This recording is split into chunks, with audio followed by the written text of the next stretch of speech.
Greetings, everybody. Nina the Mystic here, and welcome to another Scene Day Live. Tonight, we have a very special show here with some awesome guests. I guess we should go down in sequence here. We got Martin Mcgreggor up top there. We got Bill Duvendack, and we got E.A. Koetting. And I think I'm just going to let you guys introduce yourselves. Tell me a little bit about yourselves, and we'll just go from there. So, Martin, you're up top here. Why don't you go first? All right. My name is Martin Mcgreggor. I am a satanic author and presenter and organizer. I am founder of Twisted Tree Abbey, as well as the religious doctrine of real Satanism. I have authored multiple titles, and basically I spend most of my time trying to advance the cause of Satanism in the world. Awesome. Yeah, we just had you on actually a couple of weeks ago. So, you know, you guys, most people have already seen you, but yeah, thank you for that. And Bill Duvendack, it's been a minute. How you doing? It has. I'm doing good. Just chilling on this Sacred Snakes Day. Oh, For those of you that don't know me, professional author, psychic, tarot reader, rogue, scoundrel, as EA can attest. I guess that's about it for now. Yeah, so Bill was on the show probably, 3 years ago now. We did a few episodes on here. And for those who don't know, Bill is an astrologer. I forgot that.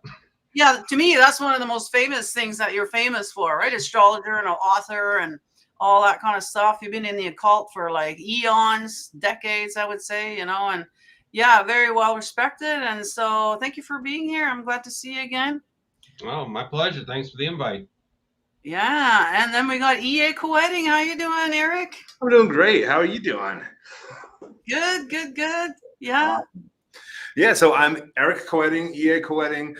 I started writing about black magic as, probably about 16 years old, and started shopping my essays and articles around to friends and selling them in the lunchroom at school, and just trying to, this has been my obsession, the black magic, and then writing about it, communicating that, teaching people magic it's the coolest thing in the world. It's the best gift I could ever have, to be able to sit down with somebody either in person or long distance through, the digital connection, and show them something that's going to change their lives. That's just going to absolutely change the way that they interact with the world forever. It's just awesome. So in that vein, back in 2012, I joined up with Timothy Donahue, and he and I got together and formed To Become a Living God, that we did an all-out assault on the internet, just flooding the internet with as much black magic material as possible.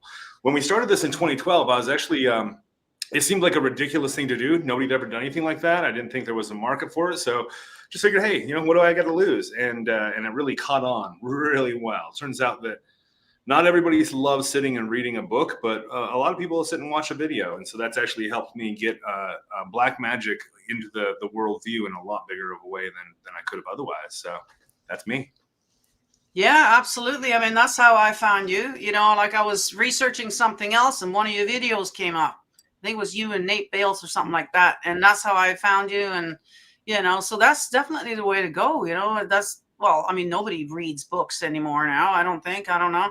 I mean, I do. I love books, and you can see Bill does. I mean, and you guys all write books. I mean, some of us do, but a lot of the young people, I think, kind of don't now.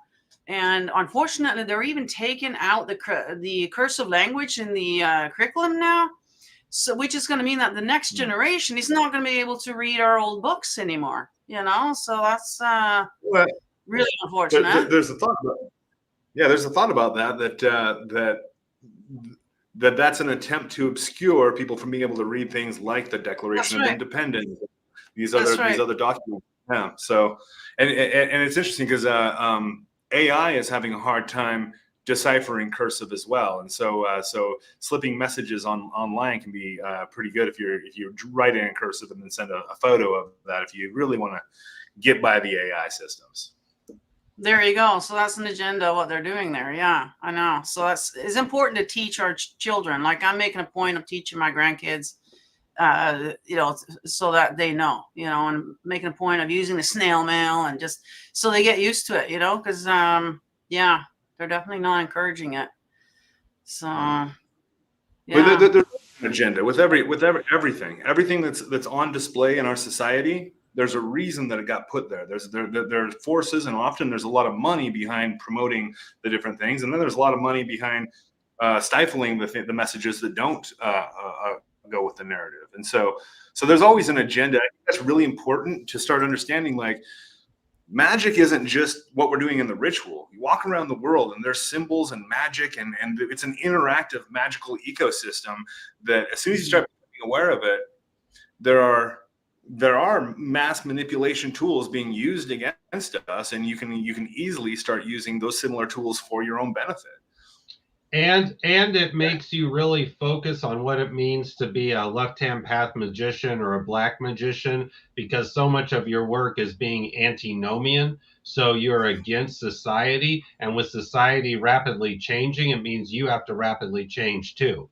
Antinomianism is not just standing apart from the crowd, it's a reaction to what you see. So if the dominant paradigm is all about censorship, then freedom of speech should be your jam.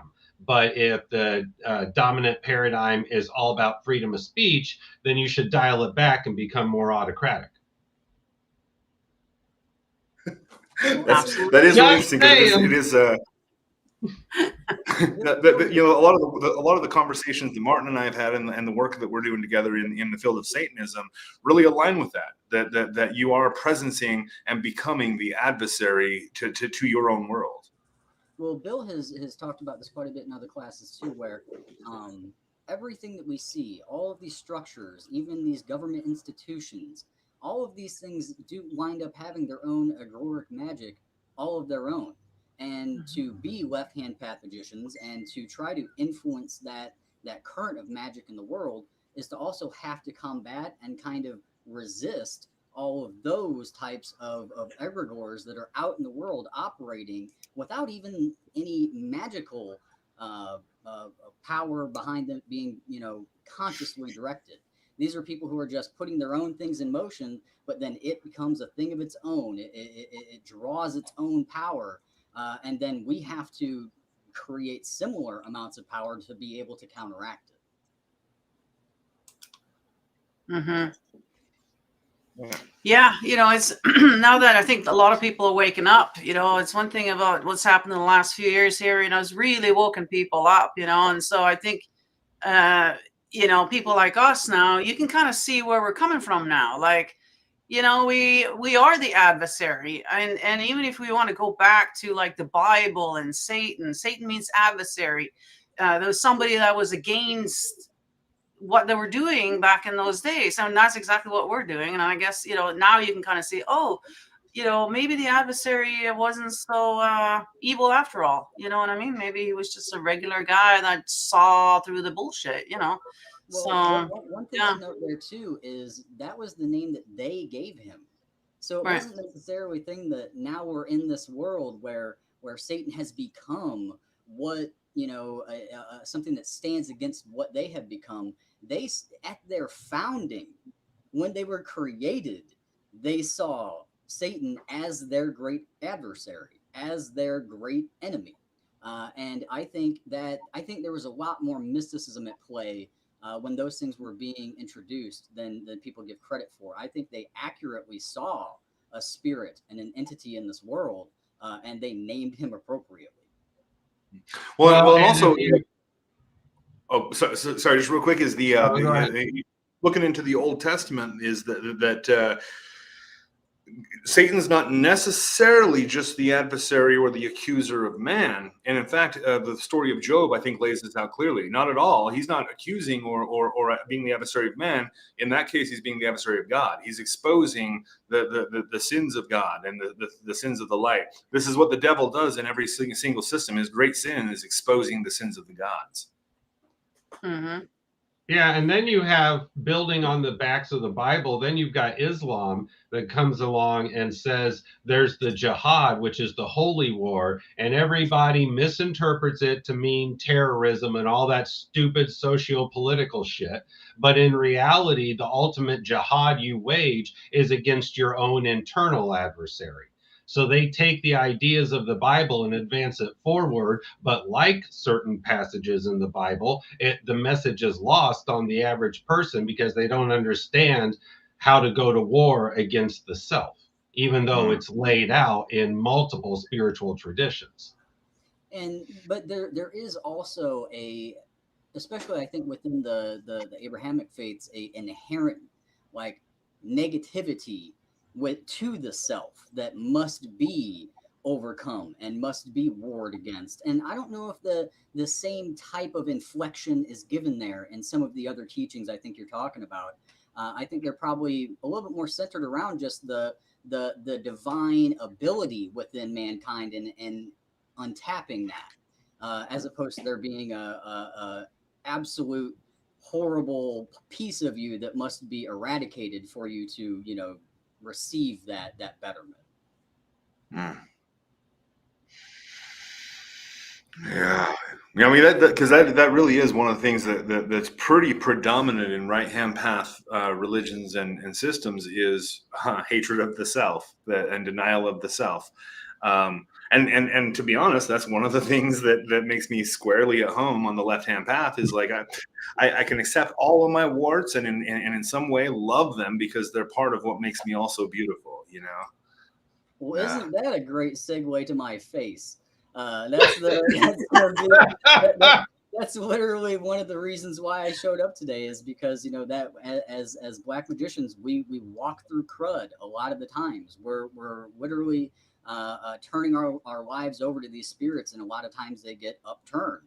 And that's something that just happened to me. And I'm having to deal with an illness, and I had this opportunity to come and talk to two of my favorite people, along with Nina, who was a great host last time. And I could be like, no, I don't want anybody to see me with my hand, foot, and mouth disease. Or I could show up like we need to, even when there are reasons not to show up.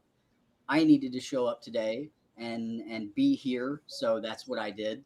And for anybody watching, no, I did not pick up any new or interesting habits. But I was chatting with my buddy's daughter last night and just sitting around the campfire, and she's going, people at work don't like me, and she kind of wants to quit her job. She's 18. This is her first thing, and it's this whole self-judgment in her head. And I said, you're not going to work for people to like you. You're going to work to be of service. And I said, I've got the best job in the world, my dream job. But when I come to work, I'm being of service. And if you're of service, people will like you. Like it's just that. But take your attention off of, am I pretty? Are people gonna like me? Are they gonna fucking give me an up click, whatever? And put the attention back on be of service, because I think that's where you can really surpass all of that ego stuff. Well, and you bring up an important point. A lot of people don't stop to realize that being of service is just as much a part of the left-hand path as any other spiritual tradition out there. One of the alignments that I really enjoy is the alignment between Thelema and left-hand path thought, because Thelema is all about enjoying the fruits of the physical world, just like left-hand thought. It's also about being of service. And much like Satanism, Luciferianism, and other edgy kind of subjects, Thelema is all about self-empowerment. So it's a straight up deviation from Abrahamic faiths that are all about the flagellation of the self.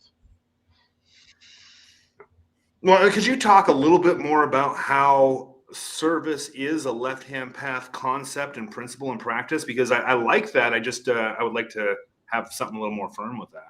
Yeah, the way that I look at it, and yeah, Martin can touch on it more than me, but by being the ones that are the trendsetters, or being the ones that are indulging in the fruits of the world, focusing on self-empowerment, it tends to put you in a position to lead by example. So then you're more conscious of your decisions because you realize people are watching. You're not holding yourself to a standard like your friend's daughter, where it's, will they like me or not? You're just like, oh, people are aware of what I'm doing, then I need to act accordingly, but then you decide what accordingly means. Yeah, and I think there's also an element where just as much as we have a mandate to like not other people and to protect the rights of others so that ours can also be protected, I think there really is a left-hand path mandate to help others achieve everything that they are capable of achieving, and help them find the divinity and the black flame within themselves, just as you are free to do the same for yourself. And I think oftentimes, especially when we're talking about Satanism, that really is the main goal, is to become a Satan for someone else, where when they talk to you, they find the inspiration, they find the power to actually, you know what, screw what other people are telling me, screw what God tells me to do. I'm going to forge my own path. And I think that there really is an inherent mandate for that within Satanism. And then even when we are following our own path, like we're all authors here, us being able to actually engage in our own path fully, in seeing the potential within ourselves and then achieve it, that is an act of teaching for everyone else, because that's what our books do. And I assume that if we were like more novelists or something like that, maybe that wouldn't be so much the case. But hey, even a superbly written novel can inspire 10,000 people to go out and write their own. So I think even if it's not spoken, all of these things that you should be doing if you're walking this path are absolutely uplifting others and helping them like unleash their true black flame. Oh, nice. You know, okay, to add, thank you both, and to add a couple thoughts to that now that I've listened to you is that first off, like I said at the beginning of my introduction to this conversation, is that I'm doing what I absolutely love, and being able to teach people is amazing. And so helping others is actually very selfish, because it feels so good and it does net so many results that it's like, no, this is actually, you think it's for you. I'm actually doing this for me. And so there's that. But then there's also something I've been told as a young black magician. I did have a few older sorcerers that were able to guide me. And almost every single one of them said, it's part of your evolution as a magician when you learn enough to start teaching it. And I'm like, well, how do I find the people to teach? He says, when you're ready, they'll just come. And sure enough, it does seem, I just throw that out to you guys, that does seem like that's part of the magical evolution. The path of magical evolution is that at some point, you're not just keeping it to yourself, but it overflows from you. There is that, but I want to riff on this a little bit, because I think that's actually a really it's a strong difference between left-hand path and right-hand path thought, in that we can accept the fact that teaching and service can be selfish acts, and we can say, and you know what, we're going to soak it up, we're going to acknowledge that, and then okay, give me more. And I think in other schools, particularly like left-hand path clerical settings, I think they might try to push you in the other direction. I think they might tell you that that's wrong to take joy in the service that you're offering others, because it's not supposed to be fun. You're not supposed to get joy out of it. You're supposed to do it even if you hate it.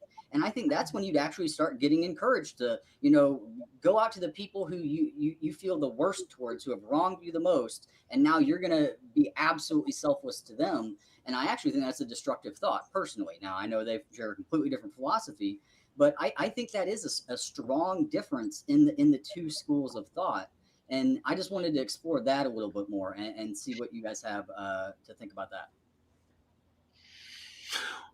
Yeah, it seems like, and I mean, this is really super subjective. My own empirical experience and what I've seen with others is that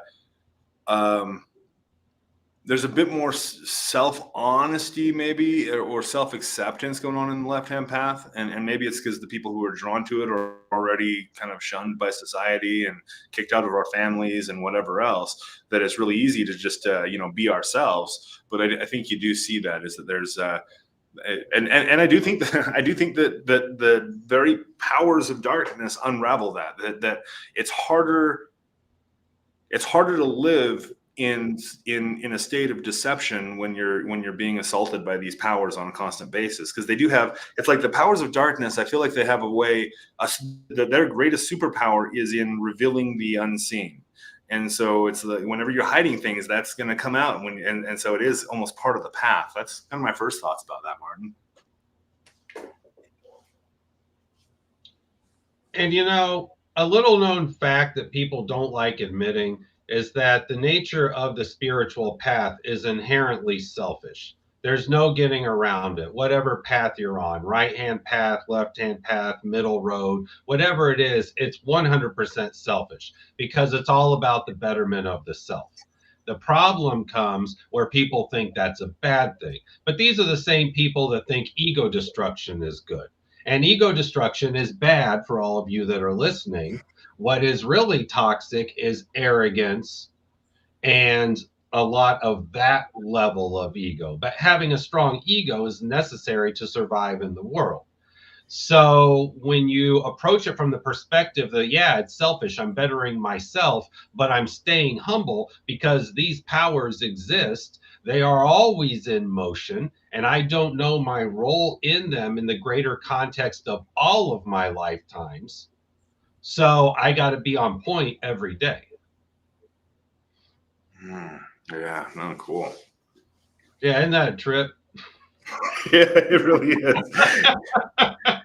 Well, and you know, and this kind of also maybe ties into the very strange observation that people who are steeped in their own magical practice, from my experience, again, completely subjective, are pretty good people. And that's kind of shocking, is like, you know, we're not a bunch of crazy people out doing crazy things. We're actually family men and women, you know, raising our families. We're members of our community. We're animal lovers and all of this, you know, and that's really shocking to people. But I think that kind of goes hand in hand with the severe self-exposing that goes on this path. Well, And also, of course, the irony is the fact that other people might read books on these particular subjects, go out and do horrible things, but the bias in the world says that the hammer should come down on the authors, but nobody talks about dropping the hammer on the Bible when you've got shithead genocides happening all across the fucking globe. And it's still going on today. It's not over yet. yeah, Right? a giant war that's bringing in multiple countries that's based on a hatred, based on a 2,000-year-old book. Like, we don't need it, and it's literally affecting the entire world. Yeah, but you won't find that called out in the media, but you'll hear this occult author had this book and all these people and blah, blah, blah, the same shit we've been hearing for 60 years. Or somebody did a concert at the Grammys and now Satanists are taking over the world. And it's like, well, cut me my check because I'm a big one and I could use it. Right. Exactly. And for the people in the YouTube chat, if you're wanting us to pull a John Cena tonight, it's not going to flip and happen. Sorry. Do you mean apologizing? I don't think you want to see the state of me right now. Yeah, right. Yeah, none of us are going to disrobe and have a little card in front of, no. No, it's not happening. Well, you know, hey, that's an interesting thought too. That's a great, just weird little thing to bring up, because I was just about to say that on our talk about the magicians who are actually doing work and have powerful magic, every single one that I know has a fairly strong ego. It's in check. They understand where they are in the place in their pecking order of things, but it's not like there's some, you know, like mute little person who doesn't have a personality and an ego that's strongly formed all their own. And now that you mention that, what does that do to a person who does have power, that does have ego, that does have status, to go and step on a stage, maybe coercively so, completely naked, with just the card to hide themselves? That kind of that would have a very strong effect on ego. So what does that then do to your personal power? What does that do to the root of your magical power? Yeah. Wow. Well, I mean, you know, my first thought with it is, if you're gonna do steroids and work out as much as that guy, you might as well get naked in front of a lot of people. Which is why it's not going to happen now. We're focused on other things. Yeah. That's an OnlyFans conversation, not an You Nina know the what? Mystic fan This conversation. is too awkward now. It's gotta go. Oh dear. Yeah.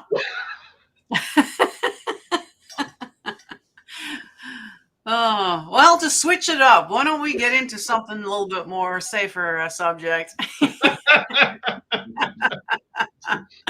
So everybody this week, everybody, all the different communities are all worried about the eclipse season coming up here. Ooh. Yeah. Let What are you me guys actually doing for the eclipse? Well, let me actually just riff on this eclipse because I was just checking out some stuff with it today. There's nothing. This eclipse itself is it's just a normal eclipse, right? But in 2017 we had an almost identical eclipse that ran the opposite direction, and so they're both crossing over each other. At the same time, we got the Devil's Comet coming over the sun. Now I'm no astrologer, but I know a guy who is. What do you think? We want to hear all about it. Shit, I need lessons. What's going on? No, I don't have any. I don't have any like necessarily ritual plans. I've been thinking about it though, because for me, an eclipse has always been a keyhole that I can use to open up my new reality. And so I don't know that I've had like necessarily like structured ceremonies that I've done on the eclipse, but more of a internal tuning in. It also seems that during the eclipse, the psychic realm gets really quiet for just a little bit while it's happening, and so it's a really interesting time to just kind of go internal. Mm-hmm. Yeah, this eclipse is going to be happening in the sign of Aries, so it's all about new beginnings of the self-esteem, self-value, self-worth, self-confidence, self-respect, self-love, all that happy crappy. But it's also about pioneering, so it's a good time for new beginnings.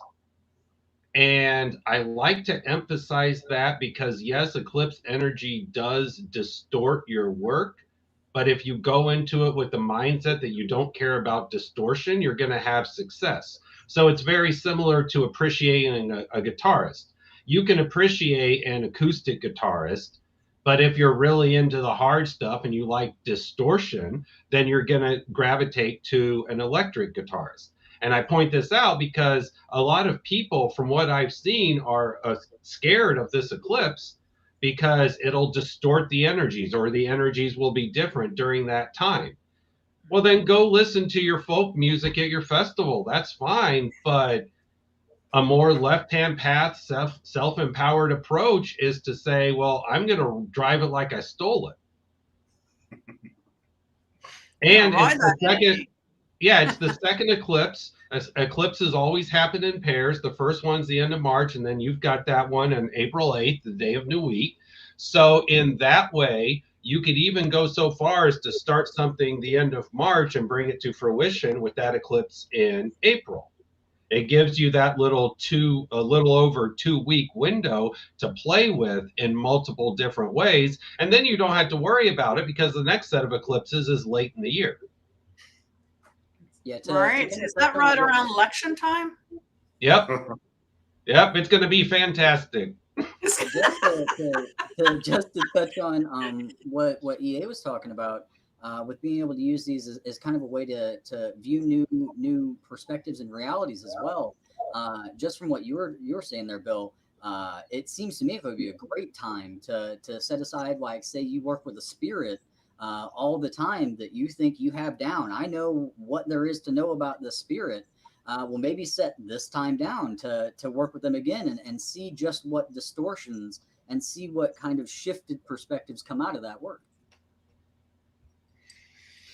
Yep, and it's great. The one in 2017 was fantastic just because it was a major one that happened in U.S. soil, and the ones that happened before were all like on the coasts or the southern part of Canada or the northern part of Mexico. Here we've had 2 in the span of 7 years, 7 being a number of magic, that are crossing literally the U.S. And the U.S. just is at the beginning stages of their Pluto return.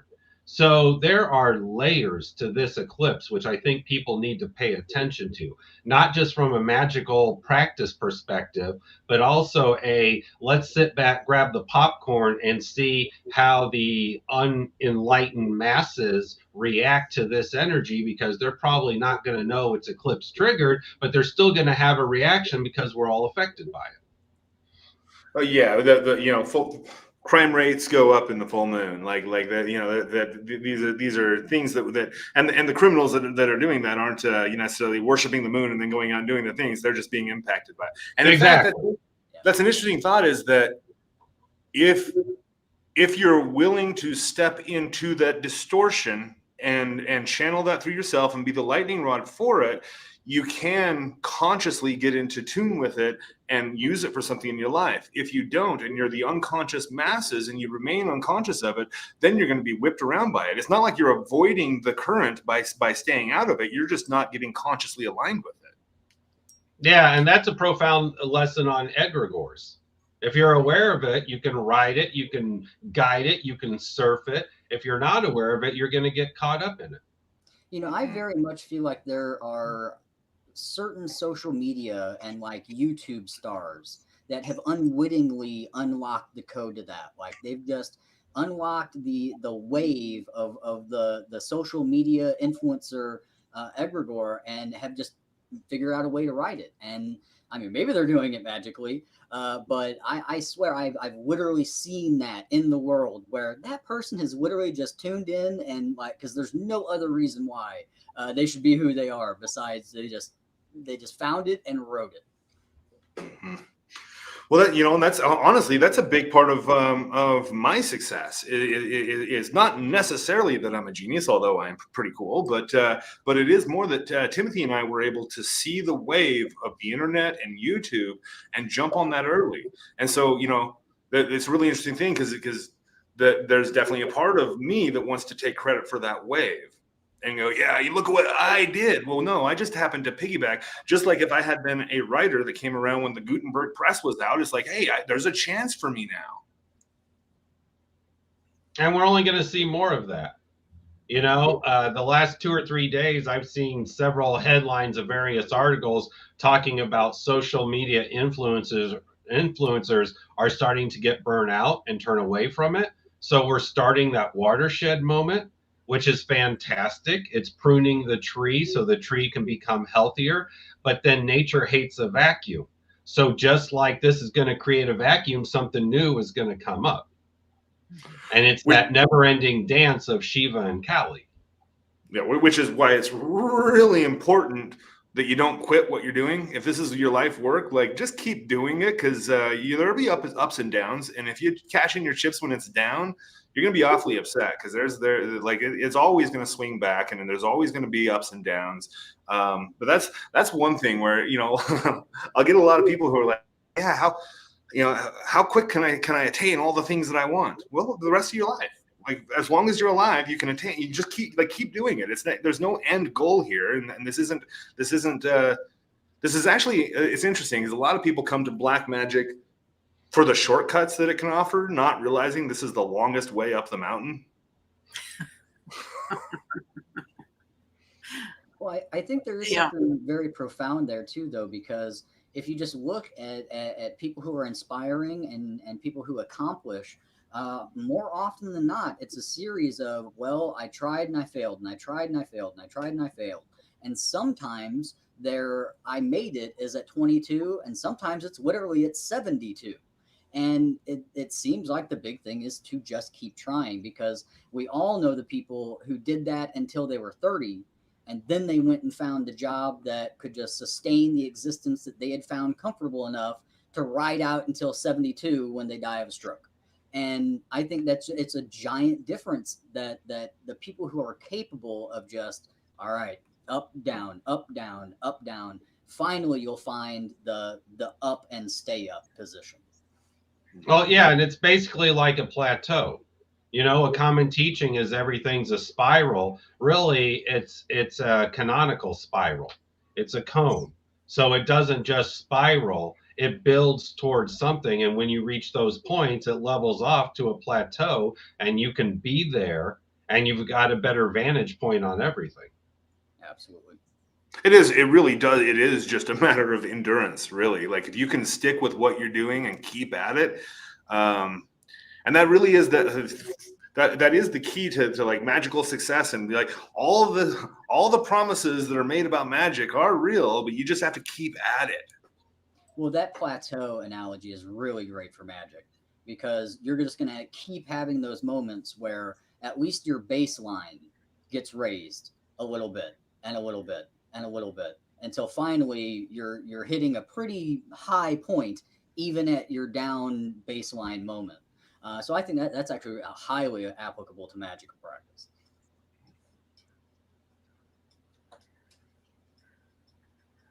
Mm-hmm. Yeah. So we got the silence going. Drop the mic. Yeah.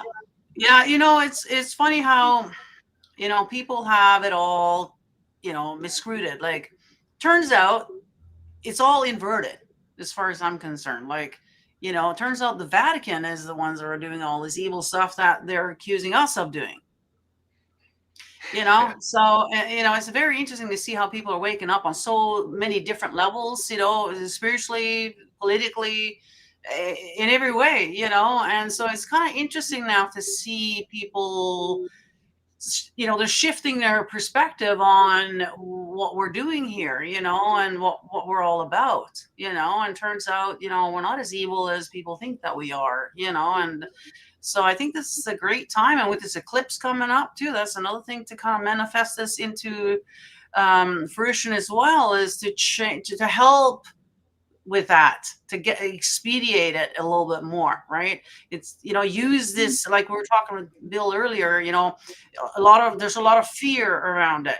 Well, let's use that fear. Use it, absorb it. Energy never goes away. We just need to transmute it into something else. And that's what we do all the time, and so I hope that other people will do that as well. Instead of sitting there cowering in the corner, why don't you use that energy to manifest or release or whatever it is that you want to do, and roll with it. That's what I'm going to be doing anyways. Yeah. Well, and with the freedom of information that we have access to on the internet, it's easy to get educated on how powerful this is, because you will get the people that say, well, I don't believe in astrology. Well, that's Right. okay. I respect your ability to be a science denier, but every day that quantum physics exists, it proves that it's right. They just recently discovered that I think earthquakes or tectonic plate movements here on Earth are influenced by forces from Mars. Yes. And then you've got the moon, which affects the tides. You've got the fact that the sun gives us heat and warmth and helps things grow. Everything's interconnected. And I point this out because if you go into the eclipse with the mindset that everything's connected, then it gives you a better vantage point to make more intelligent decisions on how to proceed until the next eclipse cycle, which is later this year. Yeah, I mean, going back all the way back to the Anunnaki, they were using it. I mean, if they were following it and using it in their daily practice, why wouldn't we? Well, there was a teaching in a lot of Sumerian and Egyptian kind of mythology that's come down to us of constantly saying, look at the pole star, look at that star, turn your attention to that star. And so there is something of even just turning your attention and looking at a star or at the moon. You don't even have to worry about doing a ritual or waving your arms around in any specific way. Just turn your attention to it, and you can feel, if you're connected with the subtle energies, you can feel the shift. And yeah, that's because everybody always overcomplicates everything that has to do with spirituality. It really is shift your attention and then gather. So, Well, yeah, spirituality is easy to get into than people think. Because really, spirituality, the word itself, means your relationship with the spirit world. It has nothing to do with morality and ethics. It has to do with your ability to communicate and interact with the unseen.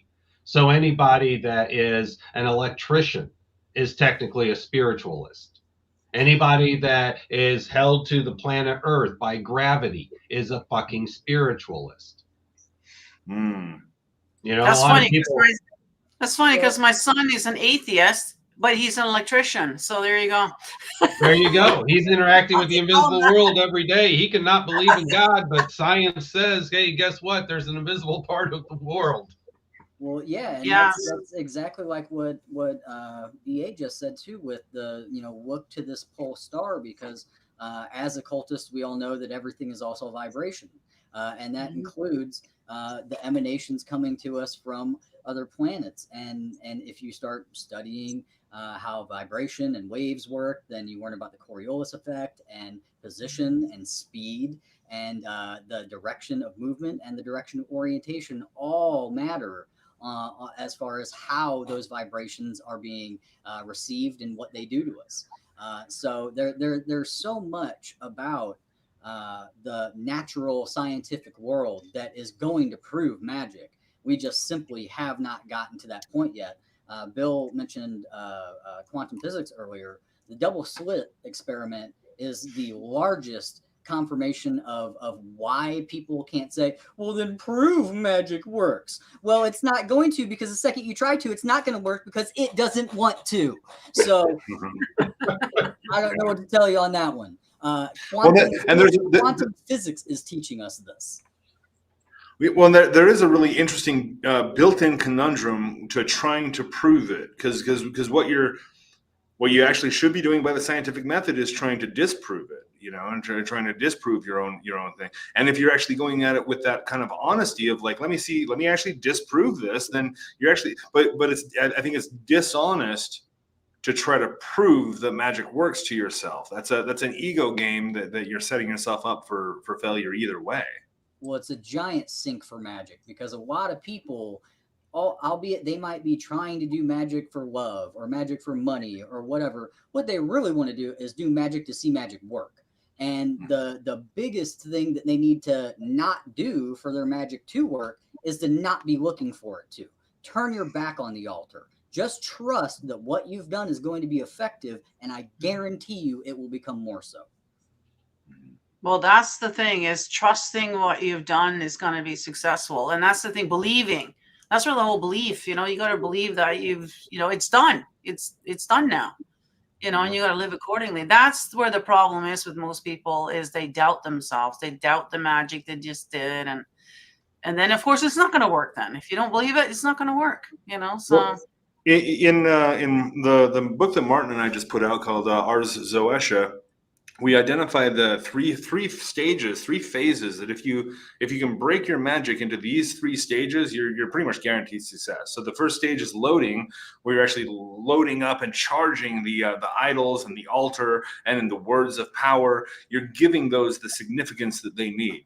Second part is reckoning. That's the execution. That's when you're performing the rituals and releasing the power in the world. But the third part that a lot of black magicians don't bother with is the working phase, where you take the inspiration you've gathered, you take the confidence that you've gained and the energy that's directing you to do something, and you go freaking do something. You go put that into work and start, like you said, Nina, you start acting as if it's going to work, and start going into the world and doing the work that you would do in combination with that. And people really discount the power in someone who has always said, I can't do that. That's not possible. That's not me. Using a process like magic to then reach the point of beginning work and then not saying that, and saying, okay, now it's part of my process. It's not that I can't do it or I won't do it. Like, I have to do this now as part of my process. And the big part of it is kind of like I just said, is trust that at the end result, what you have created is going to be infinitely more divine than what would have happened before you did that magic. That is where your focus and your real, I guess, trust in the process is that, yeah, you can always just do it. And maybe, just maybe, it's going to be entirely better by using these spirits and this magic within yourself versus just trying to sit in the chair and do it on your own. Mm-hmm. And, occultism itself lends itself to people that want more. Yeah. Well, there's actually, with that, there does seem to be like a mechanism built into magic that stimulates that, and that, you know, you start out with candle magic, and that gets really boring really quick, and it does have an addictive quality that as soon as you start seeing and feeling it for yourself, you just want more, and you want to escalate it and escalate it. So yeah. Yeah, and the key is it's up to each person to define what more means. Mm-hmm. And that's where the tricky part comes in, because what's more to me is not going to be what's more to any of us here. We've all got different standards. And that's where the challenges come in, because people want more. They see it work. They want more. Pride cometh before a fall. Hubris is the downfall of many good magicians. They keep wanting more. They keep getting greedy. And that means they're setting themselves up for failure. There's no contentment that's reached. And I think contentment is a major keynote of personal and spiritual development. Where do you draw the line at being content? And here again, that's different for each person, but it should be kept in mind when you're early on in your studies, because there is an astrological axiom. It ties into the sign of Sagittarius, but really it can apply to anyone. The people that seek knowledge for the sake of seeking knowledge, and they collect knowledge thinking, I'm going to get all this knowledge and then I'm going to go do the thing. So they get caught in this paralysis of constantly seeking knowledge and never applying it. So they never make the jump from knowledge to wisdom. And I think that's very profound, because you do get a lot of seekers in occultism that will tell you about their experiences with one path, and then, oh, something happened and they jump to another, and oh, something happened, they jump to another. And okay, that's fine, but when are you going to be content? When are you going to apply what you've learned? How is that bettering your life? What have you gained from jumping around? Because the only thing I can guarantee you is that you did not reach eternal mysteries. Past that, I don't know. Absolutely. No, that is that you're well, you know, with contentment, I hate that word. You're welcome. What I might like to add, maybe not as a replacement, but maybe as an addendum to that, would be also gratitude.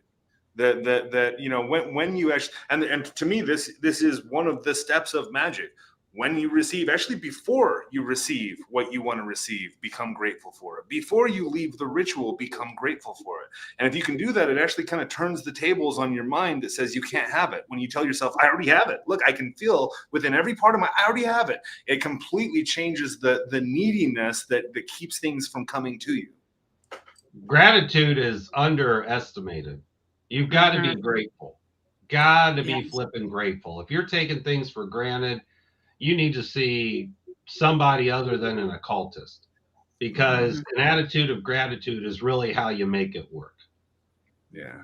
Yes, I think everybody can agree on that. You know, and like you're saying, you know, like, you know, so it is done. But you also, of course, you're giving gratitude to the spirits you're working with before the ritual's over. Obviously, I mean, that's kind of like going to somebody's house, visiting, and just fuck off and leave without saying goodbye. You know, like, you know what I mean? Like, so, you know, you definitely got to show the gratitude, because that's definitely going to kind of put that energy towards them, that it's already done now because she's already thanked me for it, so I guess I better do it. You know, that kind of thing too, right? So yeah. Dion Fortune wrote about a version of gratitude. It's the bubble before the effect. Meaning that when you create the intent in your mind, you get the results before you do the working. And I've had people ask me over the years, well, when that happens, why should I go through with the ritual? And the answer is gratitude. Yeah. Because it's an extension of your will. You said you were going to do it. Otherwise, you look like the schmuck that Nina just used in her example. Absolutely. Because you know what? Whatever is given to you can also be taken back. So if you want to be, you know, an ass like that and not go ahead with it just because you started getting results already, guess what's going to happen, right? So, yeah. Well, I think there's also a point to be made there where a spirit delivers, and now you're on a somewhat different path than before you had that interaction with that spirit. And by not continuing on and following those footsteps, now you've never reached that point. You'll never continue on that path that spirit had laid before you, because you don't know, you really don't know what manifestation that was. You don't know if that was just the first of many that now you just brick walled yourself, because you couldn't even finish the process to start really receiving what was in motion for you. Well, Pamela's got a good point here with, that's not magic, that's intent. Well, I hate to tell you, but the beginning of magic is to have an intent. First, you got to have an intent, right? And put it out there. And yeah, sorry, what were you going to say? You know what? Oh, I lost it. Sorry. She brings up a good point. In today's watered down culture, people think magic is intent is magic, and that's the end of it. But the way Nina said it is more appropriate. It starts off with intent. It doesn't necessarily have to stay with intent. Yeah, go ahead. Yeah. My thought is with the bubble bursting before the effect, that there's magic is a technology. These are really subtle technologies we're employing. I believe that it's a technology that surpasses space and time, which is why I can affect anything across the world and instantaneously, or even in the past. Now, if that's the case, if the ritual I'm going to do in the future manifests before I do the ritual, if I don't do that ritual in the future, I've created a grandfather paradox.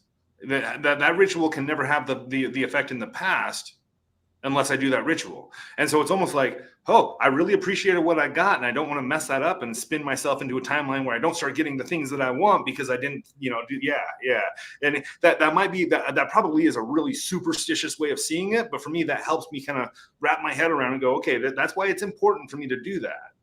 That's right. Yeah. That's right, with the whole timeline thing, So, yeah, that's another good reason to do it, to follow up with it. Yeah, for sure. Absolutely. Yeah. Well, and that kind of goes, I'm seeing Scotty Boy in the chat says, why a ritual? And that kind of goes along with what Pamela was saying with intent versus magic.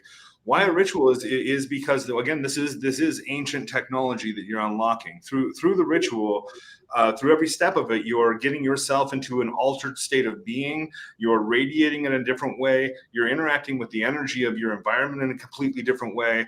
And then you're able to really program your reality to do what you want it to do.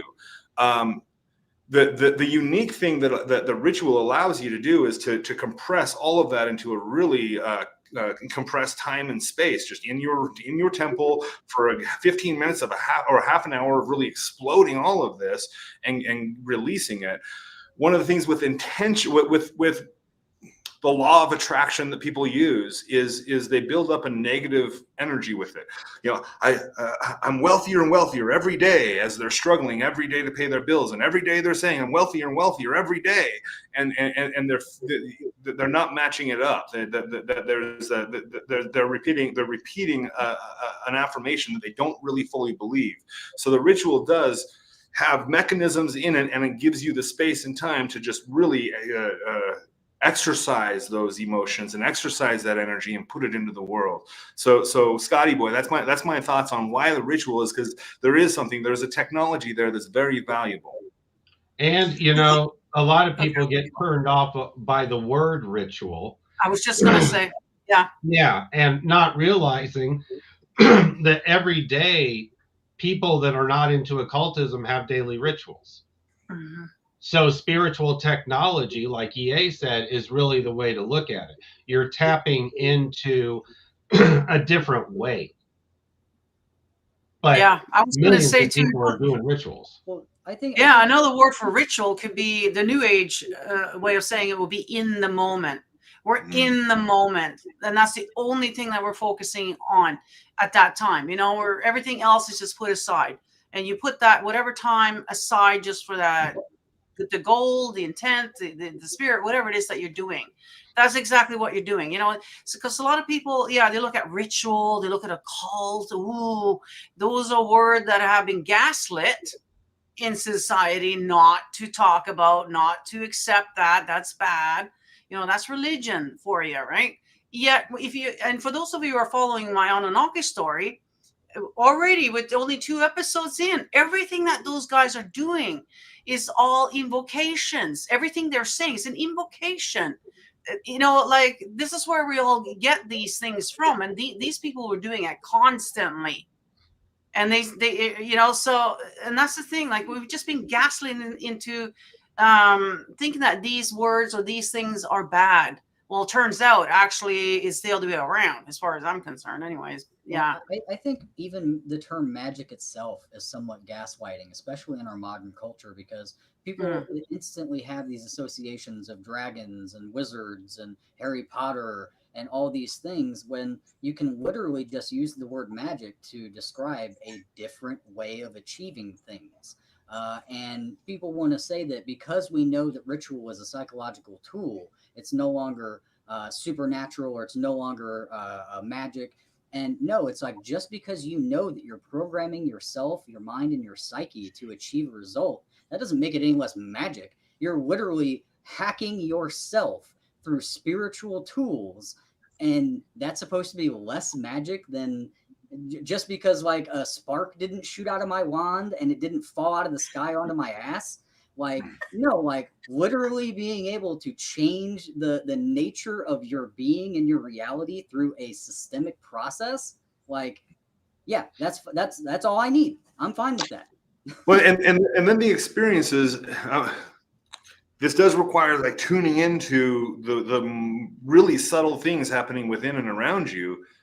But as you do that, the experiences you can have on the magical and mystical paths is mind-blowing, beyond anything that Hollywood could ever show us. I mean, you can't even describe the intense visions and the gnosis that comes through, and it does touch you really personally. Bill, when you're talking about people kind of stuck in this loop of study, I've got to read, I've got to find more information.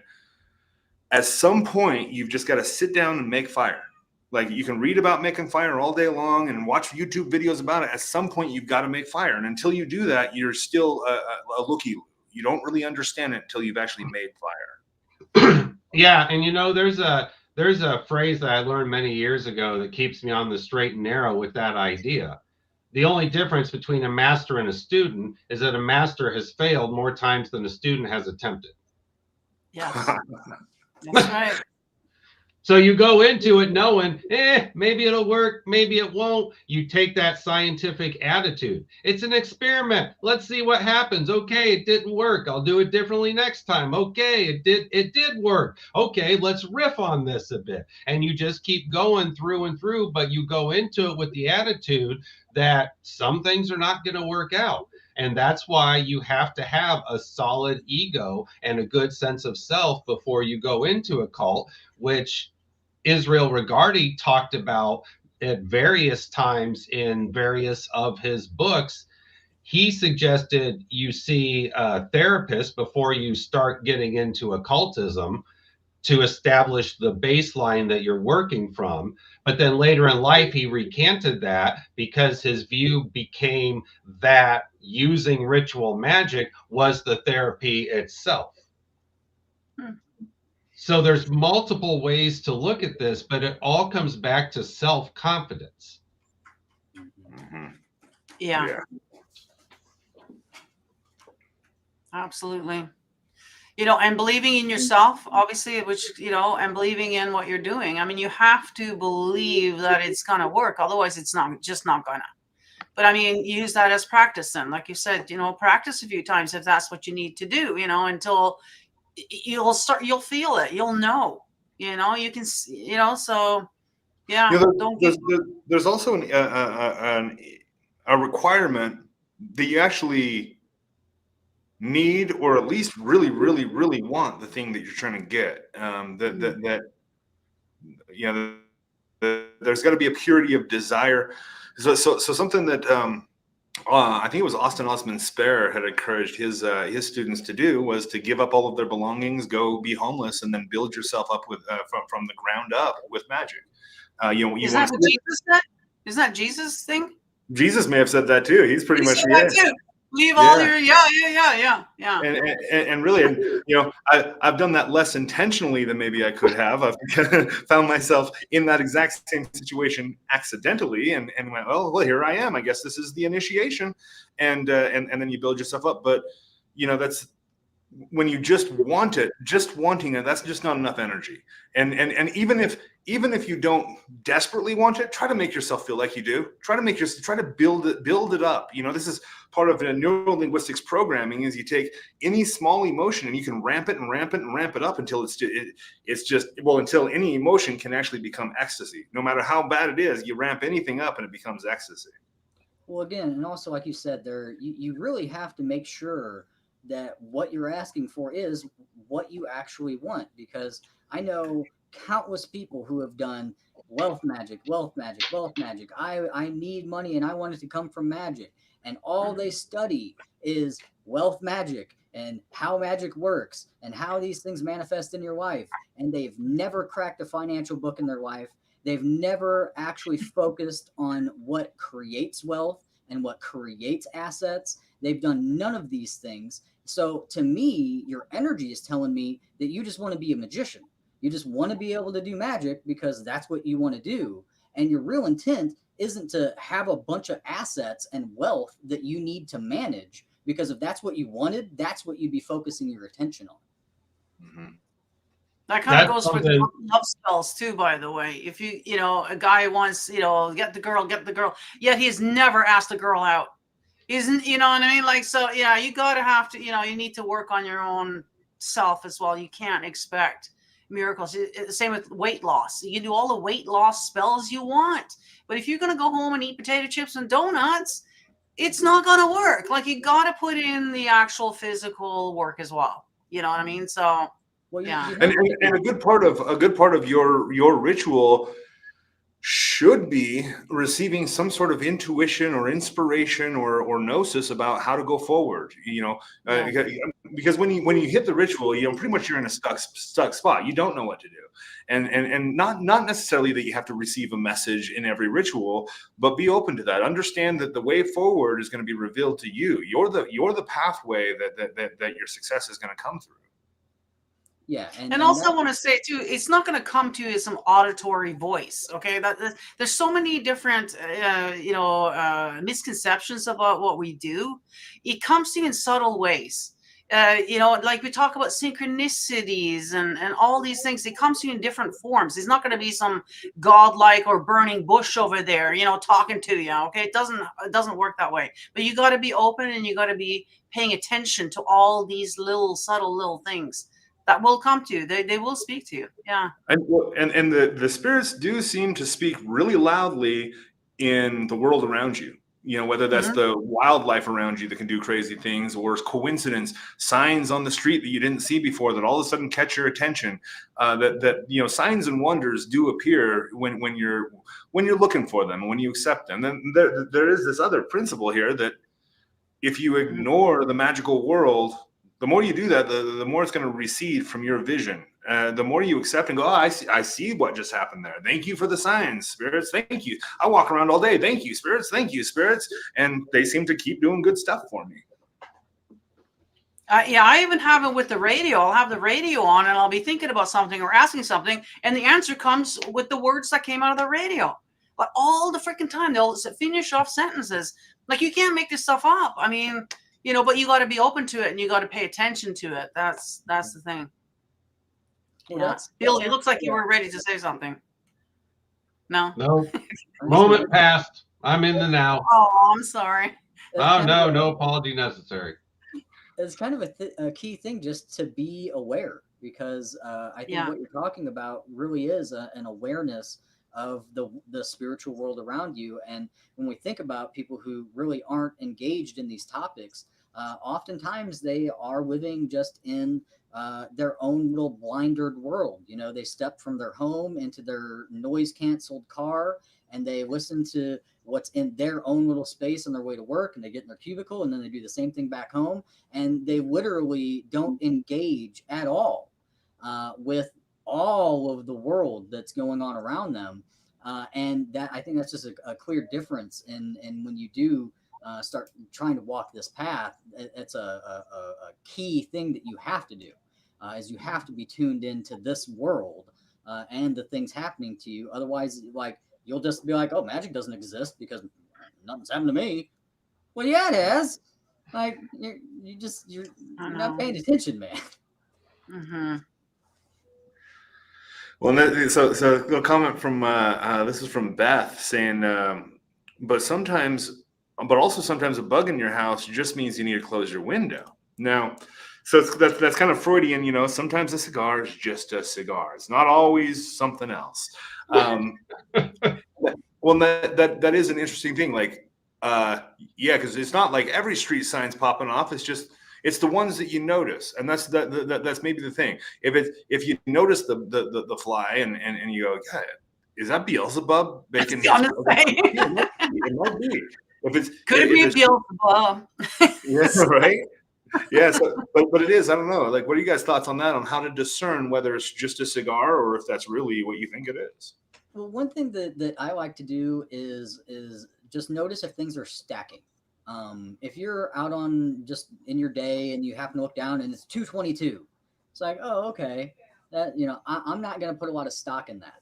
But if I'm working one day and I notice that I've looked down at 1111, 111, 222, and 333, I'm going to go, okay, something's going on. Like, yeah. I've only checked the clock once every hour, and it happens to be on that moment every single time. Now let's start looking at what the hell is going on today. Like, what do I have going on? What's happening around me? What happened yesterday and what's on my mind? I'm going to start paying a whole lot more attention to everything that's going on around me once those multiple signs are smacking me in the head. But when I'm just out on my day and I see one, it's like, oh, cool, I caught one. But, you know, it's whenever things are just starting to beat you over the head that it's like, okay, pay attention now. Well, and that's the key. Yeah. If you're checking the time once an hour and it just so happens to do that, that's a whole different instance or circumstance that if you're sitting there watching the clock waiting for it to happen. Yeah. I swear I've got a buddy that does that, because just about once a week he'll send a text message, 11:11. I'm like, come on, man, come on, once a week. Well, there's even memes on social media about guys trying to score chicks by waiting till 11:11 and sending them a message to make them think that it's synchronicity, when in reality it's just manipulation. You want to talk about when is a cigar versus when it's not? Well, it's your call. Just assume that it's always just a cigar unless it's in context of something greater. No, I like that. I mean, if you've already put the attention out there, you're working on something, maybe there's one certain number that's kind of been popping up a lot lately, and you see that over and over and over again. Yeah, there's something there for sure. Yeah, it's all contextual, and a lot of people forget that. Mm-hmm. And it seems like it's meant to make us conscious and aware of something that's happening invisibly. And so it's like a little, hey, look over here is really. And you know, I've not found that those kinds of synchronicities are terribly important. I haven't found that they align with massive things going on in my life. It's just a little, like, it's a nod. It's just a little nod. Well, confirmation that, hey, you're on the right track. You're on the right track. A little wink. Yeah. Yeah. Yeah, exactly. And you can choose to ignore it and look at the person that winked at you like they're the weirdo, or you can wink back. Right. Exactly. Yeah. But isn't that a Marcus Aurelius quote? Death comes for everyone. All you can do is just look it back in the eye. Yeah. Just don't write a 12-page thesis on the meaning of a wink. Right. What? Now you tell them. No, I'm just kidding. Right. Yeah. Let me put my flipping pencil down. But seriously, like, with the energy that's going on in the world right now, like, I know, Bill, you haven't been on there for a while, and I haven't really heard what you have to say. Like, what do you see coming up here? We got eclipses now, and then we got eclipses at election time. Like, in the world, politically as well as spiritually, what do you see coming up? We could spend a few hours on that alone. The short of it is, let's start off with Western world, because it's all connected to the US and the Western world. And really, Yeah. all across the globe, it's connected to the US. But let's leave the other half of the planet out of it for now. We've got the United States Pluto return that just kicked into gear not too long ago. It's going to be continuing, and the real danger zone for the US is through approximately May of 2025. So we're right in the mix. We're right in the heart of it. And whatever happens here is going to ripple out. So with these eclipses, the observant person will watch and see how people respond that are influenced by the energy of the eclipse, and they'll be able to figure out the direction or probabilities that things are going to go. So it's a very trying time. It's a very testing time for the US. And people can say, well, that's the US, that's not us. Well, let me tell you, after living overseas, no, it's everybody. If something happens to the US, it ripples out. There's no escaping it. That's just a cold, hard fact. And I point this out because we're already seeing echoes of the famed age of Aquarius with what's going on with the Ukraine and Israel and the political upheaval, and that's happening globally in various different ways. So on the microcosm of the US, this year is really the big one, and it gets kicked off with the eclipse coming at the end of March before the April one. But then on a global scale, we're seeing that shift into a more Aquarian paradigm. It's not like, well, I learned from the hippies of it's going to be love and light and this John Lennon, I don't even know, delusion of no borders and no belongings and all that. It's not going to be that. Aquarius is the rebel. So it's going to be about rebellion. Aquarius lines up with the fifth ray in theosophy. It's all about technology and cold, hard science and facts and logic. And if you don't like it, not a problem. It's still going to happen. So we're really at the precipice of shifting from an age governed by emotions and intuition and mysticism, which was the Piscean era, into this Aquarian age where it's more scientific method of thinking. And that's hurting a lot of people emotionally because they don't have the tools to cope with it. And you know, one of us has to be the bastard, so it might as well be me. I don't know what to tell you. This is the direction things are going. So lead follower, get out of the way. It comes down to that. And I mean that towards myself as much as I mean to anyone. I can either say, well, this part of this energy sucks, but it is what it is. Or I can sit here and cry my eyes out and bury myself in books and the ultimate escapism and whine, and then come back and go through the same damn experience in the next flipping life. Or use this energy, you know, and manifest the things that you desire, you know, for yourself and for the world, you know. Yeah. We're really at the beginnings of the next age. We're not there yet, contrary to some people's opinions, but we're inching closer to it every day. And Pluto moving into Aquarius kind of speeds up the process. So to best prepare for it, study the traits of Aquarius energy. Yeah, it's the energy bearer, it's the rebel, it's the individuality with the understanding that you can be an individual and still make decisions that are best for everyone. And that also means the responsibility is on the individual to see, okay, well, I don't like this, but that's what's best for the mass group of people that I share this planet with. So I got to go along with it. AI is a perfect example of this. I just went on Chat GPT yesterday and looked up AI to give a synopsis of my writings. And when I did this a year and a half ago, my material wasn't even entered into AI. Now it's into AI. I did not give my consent. To me, that screams get a lawyer and a lawsuit. But everything's going the direction of AI, so I could throw dollars on it and I might get my legal fees paid for, but I'm not going to win the great battle against AI. So I need to personally just let it go. And that's a position all of us authors are in, is choosing our battles. Discernment is a sign of intelligence, and intelligence corresponds with Aquarian energy.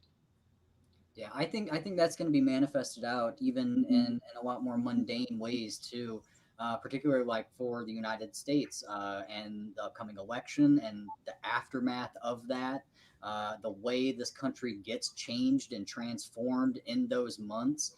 And I think the way that we as left-hand path and even right-hand path occultists, anybody in this sphere of spirituality, the way that we interact with that change is going to dictate a lot about the future for us. And we can either show up and we can be leaders and we can show people ways of saying, well, you know what, I don't agree with you spiritually and you don't agree with me spiritually, but we can all find a way to move forward together a better way.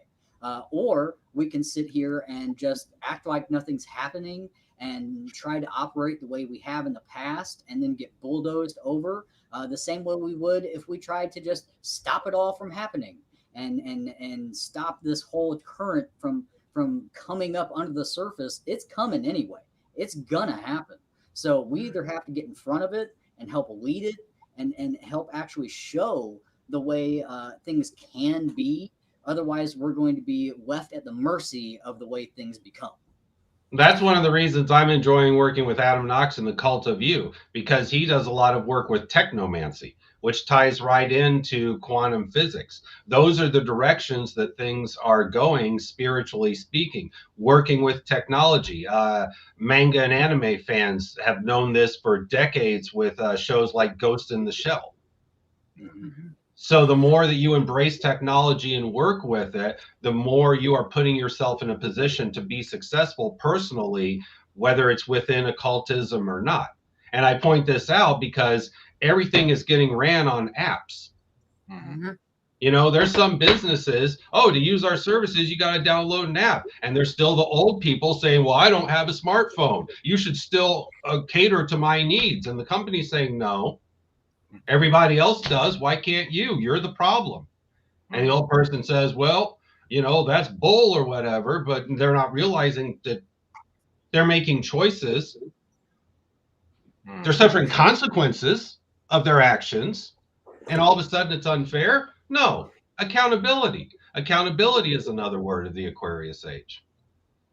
Well, something that you both brought up in kind of your look into the next year that's really interesting is that it's filtering through us. We're not victims of astrology here. Like we're not victims of this all. And as I think about that, it's interesting because I'm thinking like that there are very real currents of energy that align and pass through this planet. And as they're doing so, we humans are very powerful prisms for that energy. And so it can either be amplified or redirected or utilized. Like you've been saying, Nina, is like, rather than trying to resist this energy, accept it, transmute it, and send it back out. And so that's a really interesting thing that there's no way of really giving a solid prediction of like, this is going to happen, because it has to filter through and be metabolized through all of the souls that are on this planet.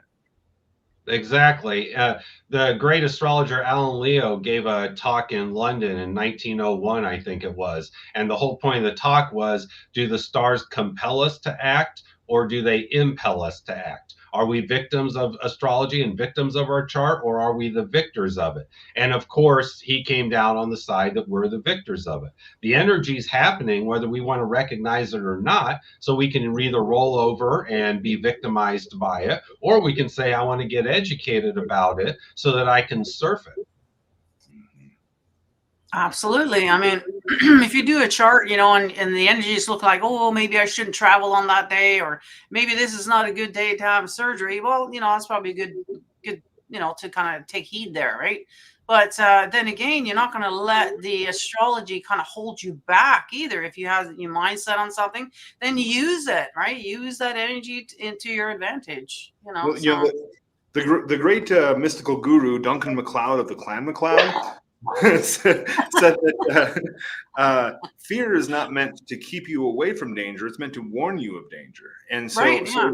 So whenever you come up with you hit these warnings, that doesn't necessarily mean hit the brakes. That means, you know, prepare. There's something coming ahead that you need to know about, and just get yourself ready for that. And you know, Bill, as you were kind of laying out, Leo, just what your vision is for the future, it's clear that this is really fluid. It is extremely fluid. And it is going to depend on how all of us embrace the changes that are coming and make ourselves likewise very fluid. Exactly. And these ages overlap. So it's not like as we move into Aquarius, everything that has to do with Pisces dies off. It blends, it mutates, it adapts, and it still continues to move forward. And that's a key point. You know, when we're talking astrology and even magical energies in general, they are fluid. So they're overlapping in time and space all the time.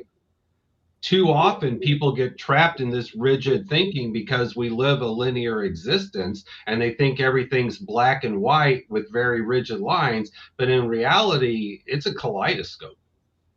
Yeah, and even to kind of bring it back to what we were talking about earlier, just because we're seeing and observing these shifts in ages and in the way the energies of the cosmos influence this planet, that also doesn't mean that all the egregores and all the systems that are already in place just magically disappear either.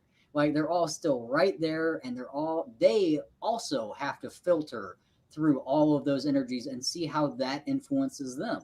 So it's not like you just get to be like, oh, Age of Aquarius now, this is how it is. There's all of those things that get layered on top of each other. And for people that might doubt this, and it's totally piggybacking off what you said, look at religion today. People are moving away from structured traditional religions. So the reaction of the egregore of established religions is that now more and more religions are becoming what we call here in the States the American Taliban. They're becoming fascist. They're becoming hardline. They're becoming more extreme. You know what else is extreme? Cornered animals, especially wounded ones. So those egregores know they're going to die or they're going to have to evolve. And this is how they're lashing out, by making their believers more extremist in their views. Yeah, So, of course, the bubble's going to burst, and one day that extremism's going to be gone, and we're going to be left with the good people that actually take the essence and leave the crap. Yeah, no, that's an interesting way of looking at it too, because it's like, even though the congregation doesn't know that it's starving to death, the egregore does. So it's causing all types of fun little things to manifest in the congregation because it's still trying to survive, and they're just praising. Pawns and rooks for a crimson king, to quote the famous philosopher Blackie Lawless. Well, it's really interesting because the demons are changing. They're evolving right before our eyes. They have, through history, they've changed their names, changed their genders. They've even gone into the underworld when they didn't belong there, just so they could stay with us. Now, that's a really interesting thing, because that's kind of what's also upon us. Are we going to willfully evolve, or are we going to try to stay the monkey man that we have been? And so I think both of those, that determines who gets to go ahead into the future. That really does determine. That's the filter.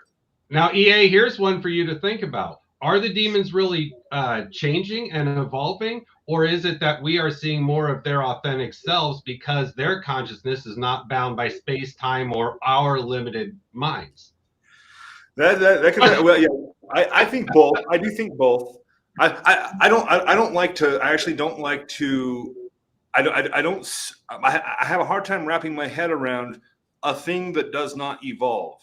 Like no matter how evolved it is, there's still that's my whole precept with ascent, that it is a never-ending process, and even for the gods that we worship, that they too are in their own process of ascent. But very, very, what you're saying is 100% true, in that it's interesting because a lot of the evolutions that many magicians are experiencing with the demons, many of them are showing us who they used to be, their past incarnations as goddesses or gods, and they are showing us a more holistic view of themselves. That's what I've been picking up on, is more holistic appearance, or things that are eternal mysteries now that are being revealed wouldn't have even been possible 100 years ago. And I agree with you, they're evolving as much as they're peeling the skin back and showing themselves. I think it's interesting that they're showing more of the past them, because that helps us where we're at, because we can jump on the internet and research the entirety of knowledge for the species going back a few thousand years. So that's the hook. You know, how many people got into Satanism or working with Baphomet because of Sabrina? Mm. That's a cool image. I want to know more. And then they find this and they go, whoa, that's not what I expected. Good. Yeah. No, I think there's a lot to be said about we've been really trapped for a long time in a finite window through which to view these spirits. And as the years have gone by and more people enter spirituality, the church's influence gets diminished more and more. That window begins to just become more and more broad. And I think it's important, and absolutely the spirits know that we're going to have to be able to conceptualize their past before we can ever have a glean of their future. And I think that's the process that we're in right now, where we know what they have meant to us, and now we have to know what they meant to people who came before. And then hopefully a combination of those two viewpoints may begin to unlock for us new, like completely new understandings of these spirits in the future. And then you've got new spirits coming into being. Neil Gaiman talked about it in American Gods. He called it the goddess media. Yes. So we've got these new spirits, and I would go out on a limb and say they're new. They're not faces of old ones. They're either brand new or they're something that my mind can't even grasp. So that just goes to show that nothing is static. Mm-hmm. Absolutely. Well, that's an interesting thought too, because let's think about how to build an egregor. You've got to get a group of people, and two or three is all that's really needed. You know, you can do it yourself if you want, but if you really want to get a really cool one, get 2 or 3 people together, and you can start doing that. The more people you add to that pool, and the more convinced they are of the reality of that egregor, the more real it becomes. Now, this has been really difficult with religion, because we got to convince people about their core beliefs and everything else, but to convince everybody about the internet or media, I mean, that's a given. If you have access to it, you're convinced of it. And so the ability to build, much like AI is exponentially growing, so is the ability to build these egregors in the digital age. And it's easier. Much. And if some people are wondering, what is an egregor? What are you talking about? Basically, like Jesus is one. You know, if you're spending that much time and attention on a common thing, it's going to become something, whether it was there in the first place or not.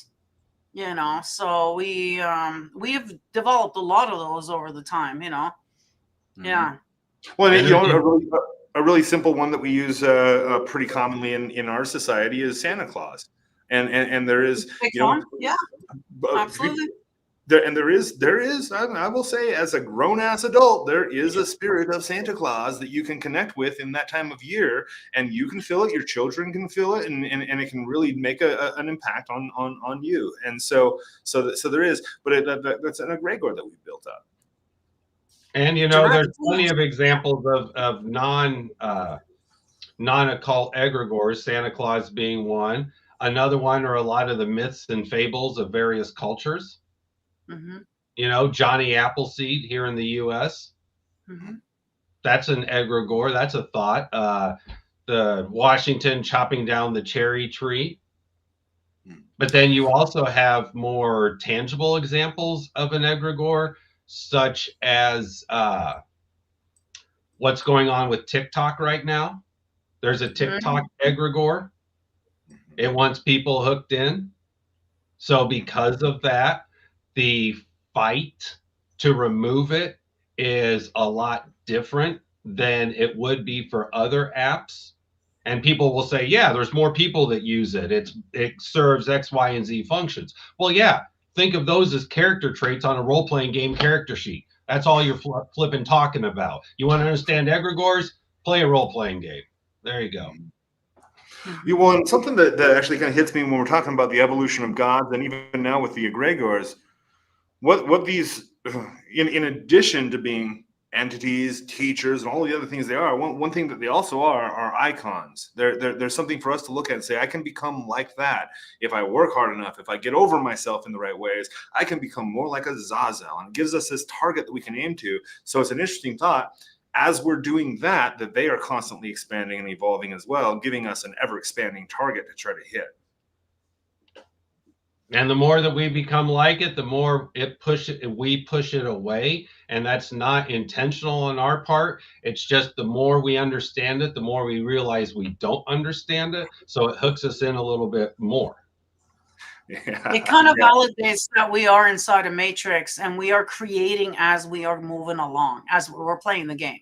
That's what we are. We're playing a game and we're creating as we go along, and that's what magic is all about, essentially, in a nutshell.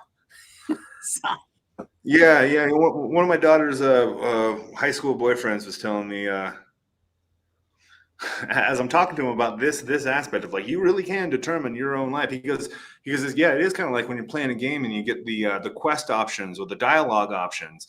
Like, you're gonna have something thrown at you, and then you got drop down. You're not gonna be every situation is going to have a limited number of ways that can be solved. And if you can, find those solutions and use magic to help you find those solutions, then that's great. But yeah, there is.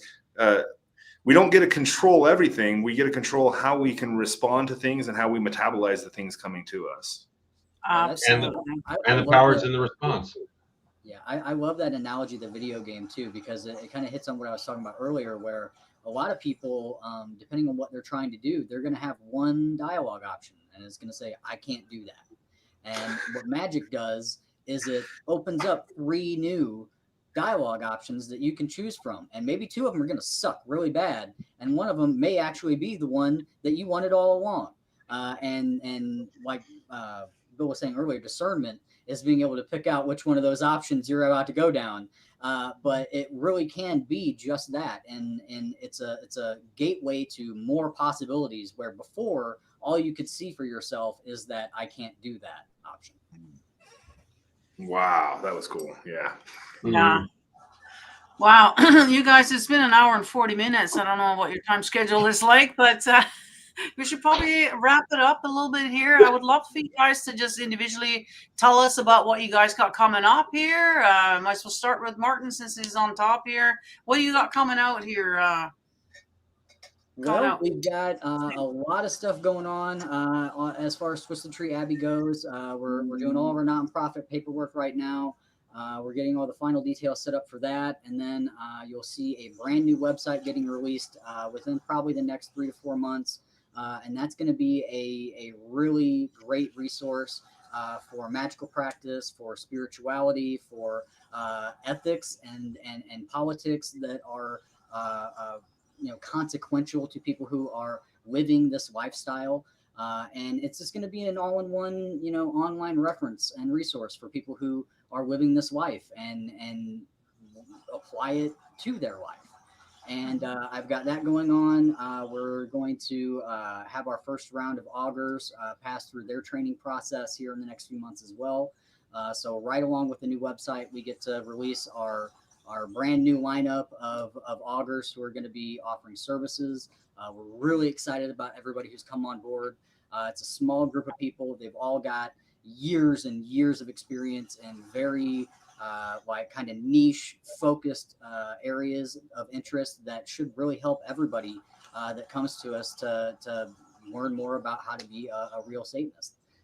And Eric is one of those people who are going to come on board and really help us direct and channel the process of magical learning for our members. And we have a bunch of other people coming on board for the other side of things as well. So on the organizational front, that's what I've got going on. And then I'm hoping to put out probably at least 1, if not 2 books this year. The first of which will be an original reading system using fallen angel runes that I've released previously in one of our other books. And I've developed a whole reading system behind that I'm going to release. And then beyond that, I might have one more in me, but we'll just kind of have to see what happens throughout the year. Well, looks like you got a lot on your plate there. So, yeah, go and check that out, guys. All their links are down below, so you can go and check them out. And who knows, you might be able to educate yourself and see what is Satanism all about, And I've gone through some other videos where I went through the other Satanist groups and temples and whatever, and sort of seen the difference. And so we're kind of hoping that maybe, what you got going on here might be a better alternative maybe to some of the other stuff that's out there. And so best of luck to you with that. And Bill, what do you got going on? Currently, I'm wrapping up a couple of books. They should be out in the next 3 or 4 months tops. One is Draconian Egypt Codex. So it's going to be like the Grimoire, just different deities, more information on the Draconian epic of ancient Egypt. The other one is continuing in my series, working the way up the tree, and it's going to be on the higher self, the ascended self, and the holy guardian angel, because there's not a lot of books out there that bring that information together and distill it down to everyday language. I'm looking at a compilation book with Beneficia Publishing, possibly coming out around September, which is going to be a collection of my articles for their Dolmen Chronicles online magazine.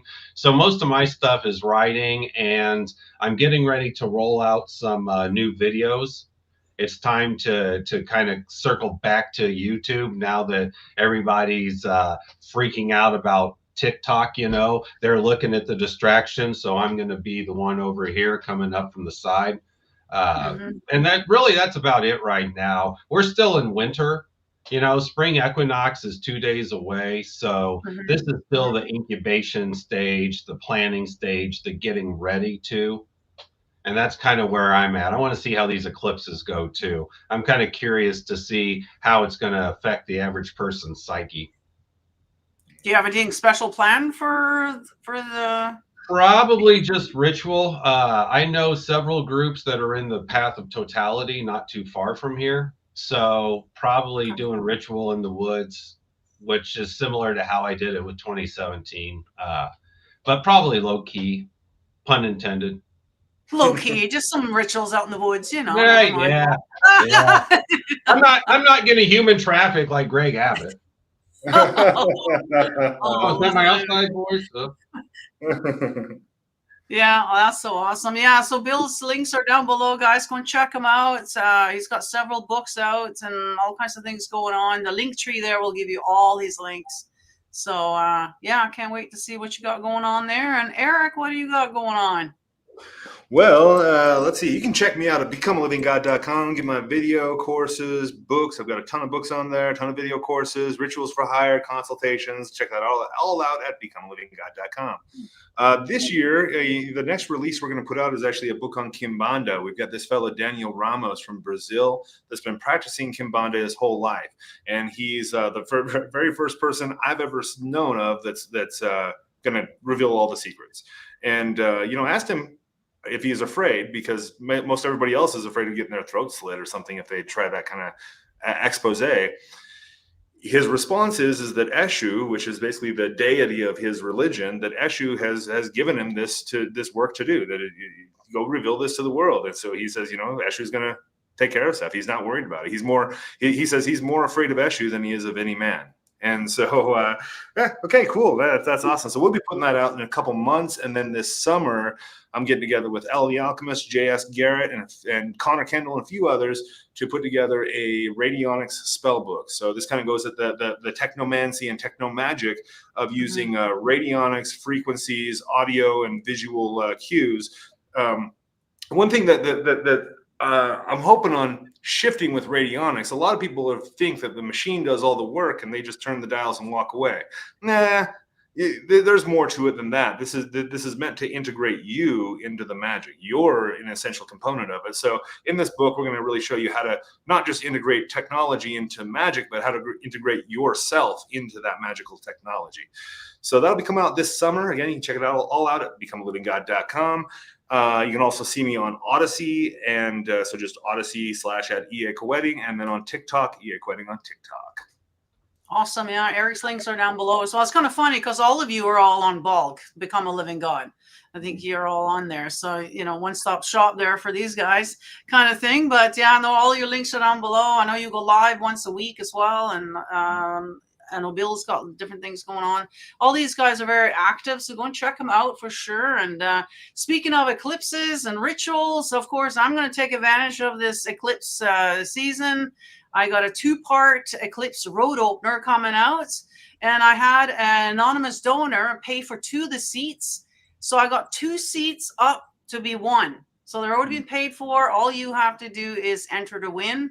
This is going to be a powerful, like a 2-parter. I'm going to start it on the full moon eclipse here, ending it during the one on the 8th of April, where I'm going to be going out into the woods as well, and I'm going to be releasing them. And yeah, I'm going to take advantage of this energy, you know, good or bad, whatever's going on in the world. I don't care. I'm going to ride that energy. And so you guys can come along for the ride. I got 1 space opened for available to be purchased, and I got 2 that can be won. So all you have to do is email me. That's why I got the email up in here. But go and check out a video that I got. I just released a video a couple of days ago that will explain a lot more about this. So, whoops, you know what? I just gave the link to the studio here, thinking that there was something else. There you go. I guess we're leaving now anyway, so it doesn't matter. But all those links are down below, guys. I think the first links you're going to get to is my email and to the video that will explain more about the rituals. So yeah, well, thank you all so much for coming on, and we'll have to do this again. Maybe we can get even more people on, and yeah, good time. So thank you so much for coming on, guys. Thank you everyone for hosting it and inviting us. Yeah, absolutely. Thank you. Yeah, and thank you for all for watching. Make sure you hit that like, subscribe, and hit the bell. And yeah, we'll see you guys in the next one. Bye.